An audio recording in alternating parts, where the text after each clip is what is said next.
Ever wondered what the Philippines was like before the Spanish arrived? Most people think of scattered small tribes, but that's not the whole story. The islands were actually home to sophisticated kingdoms, bustling trade ports, and powerful rulers. Today, we're diving deep into the forgotten history of the kings and kingdoms of the Philippines. Get ready to have your mind blown. Let's start our journey in the north, in what we now call Luzon. One of the most prominent states here was the Kingdom of Tondo. Situated along the Pasig River Delta, Tondo was a major maritime trading power. Its rulers, who held the title of Lakan, controlled trade routes that connected the Philippines to China, Japan, and the rest of Southeast Asia.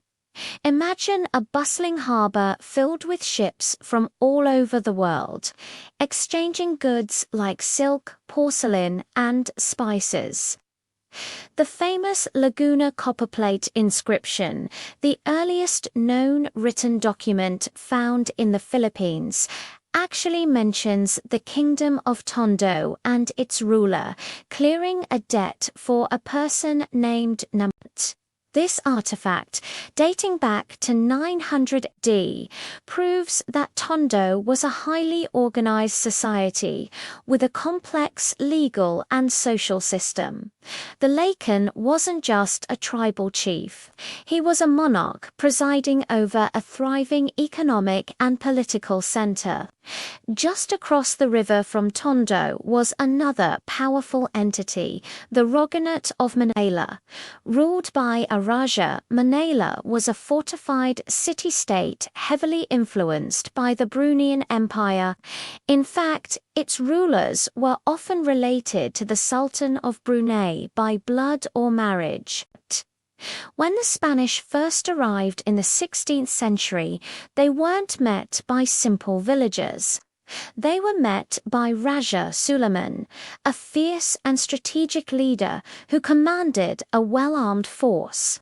Manila was a cosmopolitan hub, a melting pot of different cultures, with a strong Islamic influence that was spreading throughout the region.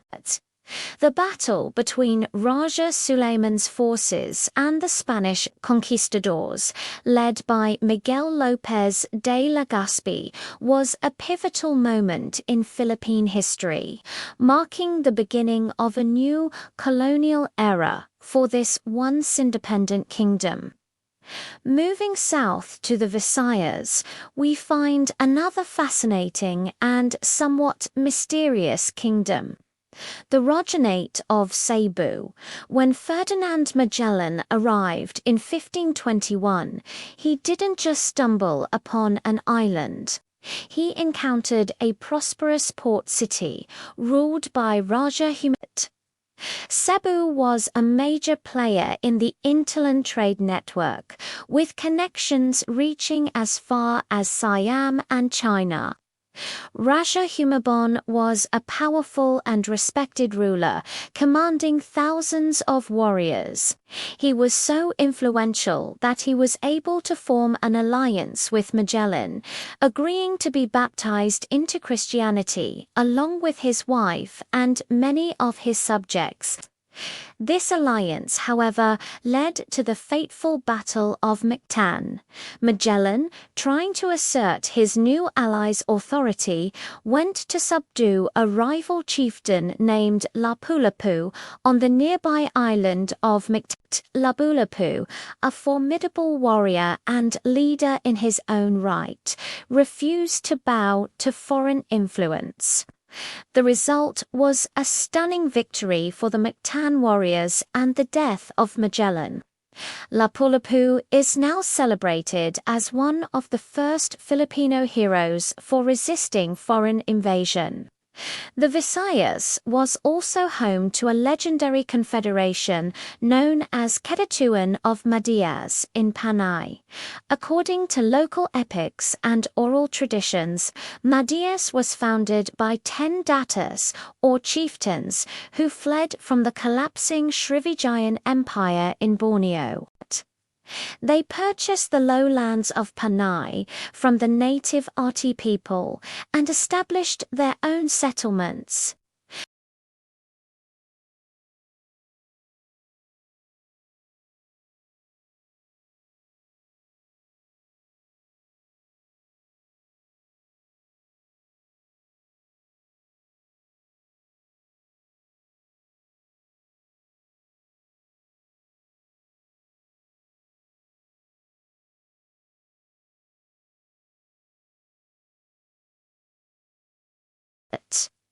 It paints a picture of a society that valued justice, order, and cooperation long before the arrival of Western colonizers. Further south, in the island of Mindanao, the most enduring and powerful kingdoms were the Sultanates.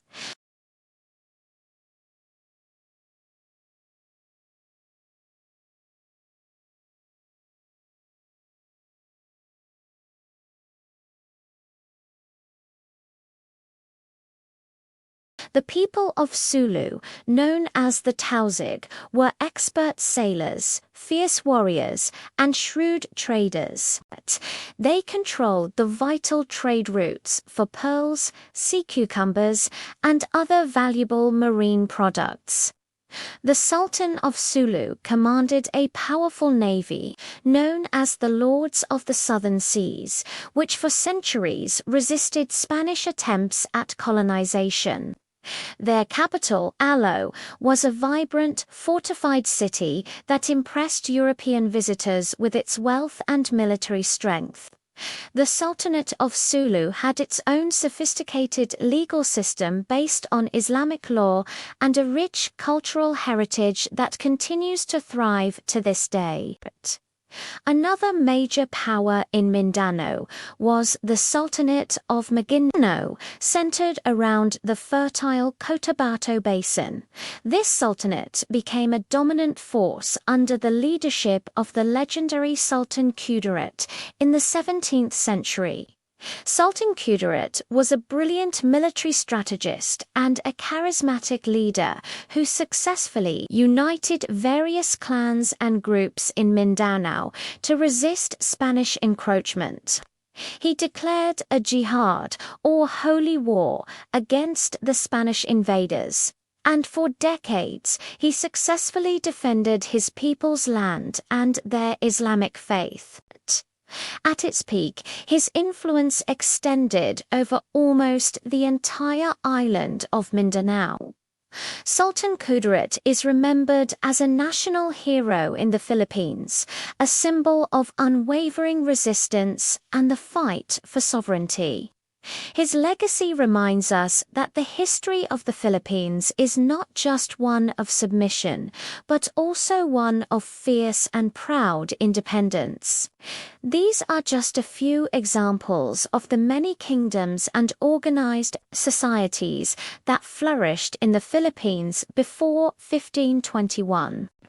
From the trading city-states of Luzon and the Visayas to the powerful sultanates of Mindanao. The pre-colonial Philippines was a dynamic and complex world. These kingdoms had their own systems of government, laws, writing, art, and international relations. They were not isolated tribes, but active participants in the great tapestry of Asian civilization. So, why isn't this history more widely known? The arrival of the Spanish marked a dramatic turning point. The colonizers systematically dismantled these indigenous political structures, burned local records, and imposed their own culture, religion, and system of governance. For centuries, Philippine history was written from a colonial perspective, often downplaying or completely ignoring the achievements of the pre-colonial era.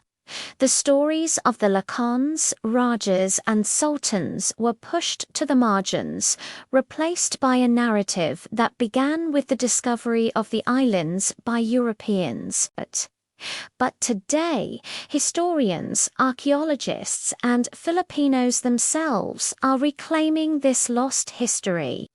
Through new research, the study of ancient artifacts, and the preservation of oral traditions, we are piecing together a more complete and accurate picture of the Philippine past.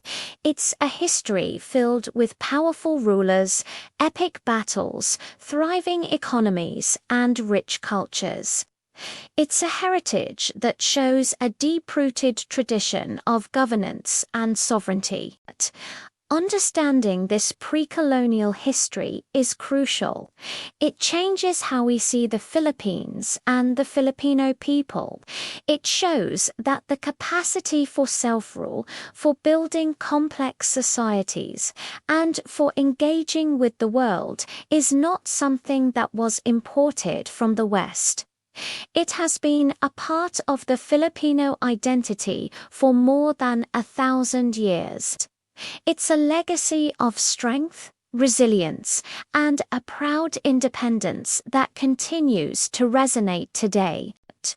So the next time you think about the Philippines, remember the kingdoms of Tondo and Manila, the Rajanates of Cebu and Butuan, and the sultanates of Sulu and Maguindanao. Remember the kings and queens, the warriors and traders who built a remarkable civilization long before the first Spanish ships appeared on the horizon. Thanks for joining us on this journey back in time. If you found this fascinating, make sure to like, share, and subscribe for more deep dives into forgotten history. Let us know in the comments which kingdom you'd like to learn more about next. See you in the next video.